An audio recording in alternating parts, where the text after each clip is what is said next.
Dito nga ay naisahan itong si Thomas ng mga kalaban at nalaman nila na meron palang labasan doon papuntang hotel, at ito namang si Andres ay iniwan na muna pansamantala itong babae na pinaanak niya upang makahanap ng kanilang lalabasa dahil hindi na sila makakalabas pa papuntang tunnel.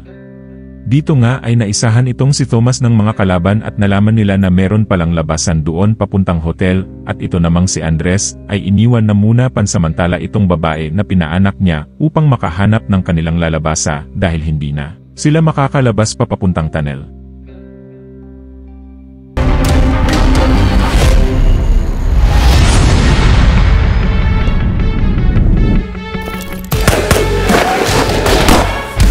Prepare to go in. Yes, sir. Patayan ang gusto mo.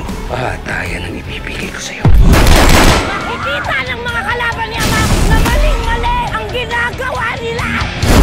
Dito nga ay gusto na makipag-engage si Miguel dahil meron siyang nakitang hostage na kinakaladkad papunta kay Muñoz, ngunit hindi ito pinayagan ni Greg kaya pikit mata na lang niya para hindi niya makita ang gagawin ng mga tauhan ni Muñoz dun sa biktima.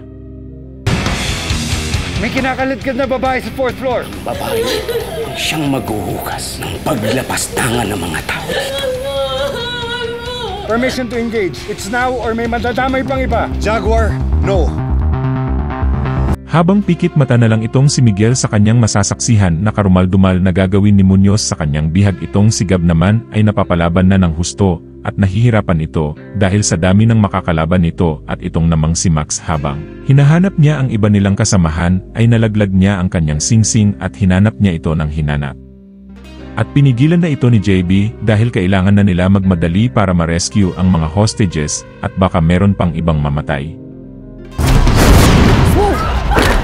Team, we need to move fast. We have a job to finish. Sising ko na mawala. Max, wala na tayong oras para hanapin ba yan ngayon? Kailangan ko yung sising ko. Kalimutan mo na yung sing-sing lang yun. Our enemies are scattered. Stay focused. Tara na kayo!